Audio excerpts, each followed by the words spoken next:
It's safe to say Mikel Arteta has done some weird things with Arsenal this season, ditching the tactics and players that he used last season to create a new different system with different players involved in it. With the performances being mixed at the start and getting a poor draw against Fulham, the fans don't seem very happy with this system, which see him revolt back to his normal back four against Manchester United. But the biggest talking point at Arsenal right now is Kai Havertz and how does he fit into that midfield for Arsenal, and even if he should be playing in the team. So after 4 games, what have we actually learned from Kai Havertz in an Arsenal shirt? First of all, I think it is very acceptable to have a mixed reaction to Havertz to start at Arsenal, because I actually think in some games he's been decent and some games he's been very poor. But I do also think that a new signing should be given time and patience, and even when Arsenal are still picking up points, they should not be blaming everything on him. But I do understand the frustrations from Arsenal fans because he hasn't looked good in some of the TV games. So going into it, it seemed like a bit of a strange signing. I mean, a lot of people have been calling it the weirdest signing of the summer. A lot of people have been calling it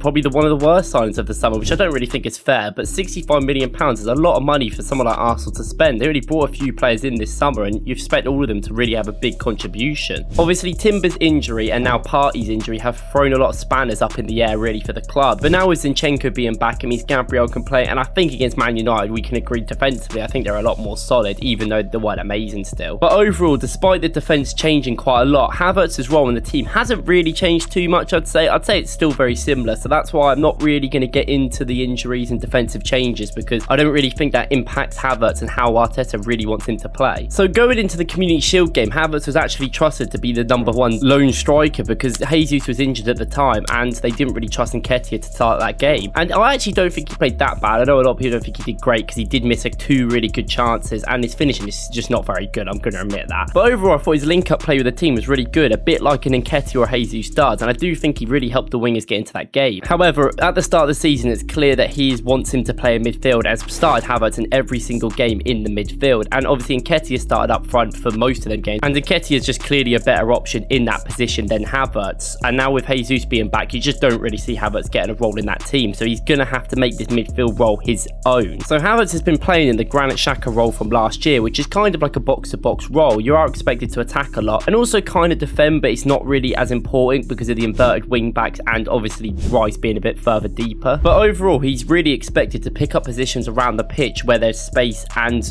adapt his role within the team around that. I also think this role has been adapted slightly to tweak for him over what Xhaka used to have, because Xhaka would enter the box quite late last year when he was coming through that midfield role. But because Havertz is actually quite tall and he's 6'3", and he's actually not that bad in the air, he has quite a few headed goals in his career. So what an interesting development to this system has been is that Arteta wants the ball a lot more and he wants to control the game a lot more and actually end up creating a lot more chances. So the development with Havertz is that he gets to the back post and uses his height to even score a header or be in the right position if the ball drops to him. This is something that Xhaka did do a little bit but didn't have to get into the box that much. And overall, Arsenal play quite a progressive system. They want to keep the ball a lot and they want to develop it quickly and also be adept at making a counter attack if they need to. So Havertz needs to be quick in his position and be able to be adept at making different decisions in different parts. Now this is something that would worry me about Havertz, is because he is clearly low on confidence and his decision making is not the best in certain times. I mean, we've seen it in many games this season already. Against Manchester United, it weren't really his fault necessarily the goal was fully conceded, but he did give the ball away in the build up to the Rashford goal. It also seems like he's a bit nervous to be on the ball because he knows it's a big occasion. He's been given a big opportunity here to be at a big club, realistically competing in the Champions League. And of course, I know that he did score a Champions League winner and he's achieved a lot in his career and he's a brilliant player, but when you're low on confidence and you're at a new place with new beginnings and new people, it could be hard to maybe settle in. I've just seen a lot of Arsenal fans talk about how Havertz hasn't really helped with the pressing this season, and I can understand that to an extent. He has done less passes and he's less on the ball than a lot of these players around him. And I know it's his debut, but against Nottingham Forest, he really wasn't that good at all. I mean, he played 79 minutes and Arsenal had 78% possession and he only did around 69 touches of the game, which is nearly less than half of Thomas Partey and Rice's numbers, and it's just not good enough. I mean, even your wingers, Saka, is getting 84, which shouldn't be more than one of your main centre midfielders. And it's evident that he clearly struggles on the ball at the moment to help the team progress. I mean, it might be something to do with the system as well, as it is definitely a new system, and I think we're all learning it as a collective, not even just us, but obviously the players as well. Because even players like Partey have looked quite off it this season, despite him. He is playing definitely a very hard role compared to what he played last year. It isn't all doom and gloom though, and I do want to put some respect on Havertz's name here because Arsenal's performances haven't been great. I mean, if Arsenal were dominating these teams from a score perspective, because they kind of still are dominating these teams. They were thrashing like Fulham and they were thrashing Crystal Palace. Then I don't think there would be too much concern about his performances, but everyone likes to nitpick nowadays, especially at the top of the Premier League, which is fair enough. Arsenal want to win the league title realistically. But Havertz is very good off the ball, and against Fulham, they really struggled to pick him up many times, and he would get into many good positions and space in and around just outside the box and different areas around the pitch. The issue is if you're not good enough on the ball, this really doesn't matter at the end of the day because he's not really helping the team progress. But I do think there is a player there that is useful enough to start for Arsenal at the moment. But Arsenal fans do need to give this player a bit of patience, which I know is very hard for that fan base to do.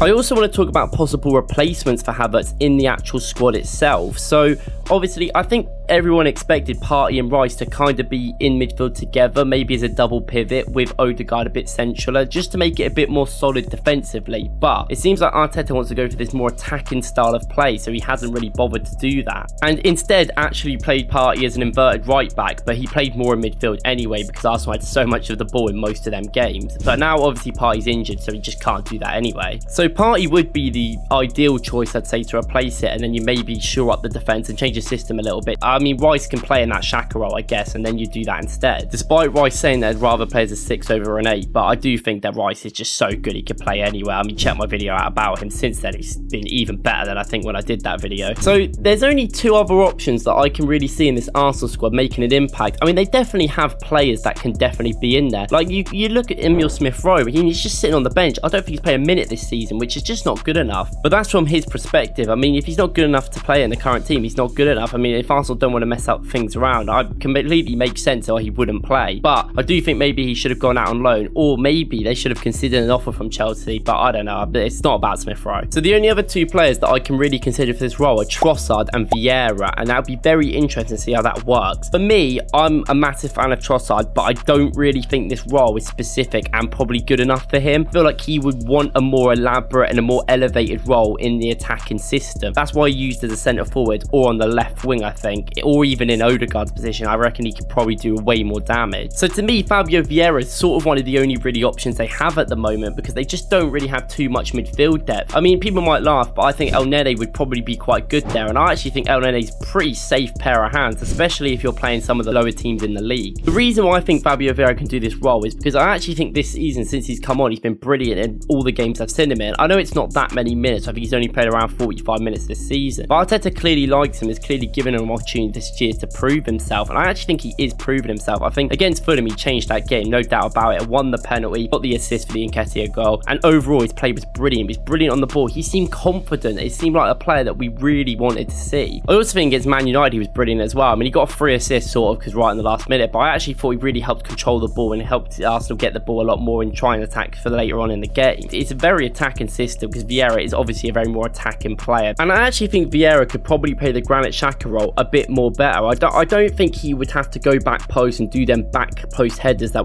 they kind of want Havertz to do or get into the box late. But I do think Vieira could help around the edge of the box and round with the Odegaard build-up play. And I definitely think on the ball he's way better than Havertz, but Vieira will have to improve his off the ball work in order to do that, because that is the main thing that's keeping Havertz in the team right now. And I also think that for that role it probably fits him a bit more than Vieira, but I do think you can probably work with Vieira here, so I think that's fine. I think you can play Vieira in there, and I think Rice sort of covers the defensive incapabilities of Vieira, because I don't think Havertz is really doing too much defensively anyway. But obviously there's a lot of stress on Declan Rice, and if he gets injured, this team's midfield could absolutely collapse, we could see. Overall, I think Havertz is brilliant off the ball. He's got a lot of struggles on the ball, but I do think that right now he kind of makes sense to start for Arsenal. And even though I don't think his performance has been great, to blame results on him, to blame the Fulham draw on him, and to blame the team not scoring enough is not his fault. And I do think that Arsenal fans need to stop scapegoating him, because he does seem like the one that they were aiming at, when realistically the team is just not clicking at the moment because of the tactical changes. But that's fine, it will take time. I mean, you might not win the league this year. I mean, that wasn't the plan from the start from the manager, so you know, you just got to see what you could do in competitions and work your way into it through the season. It's better to peak in April than it is now. Please like and subscribe.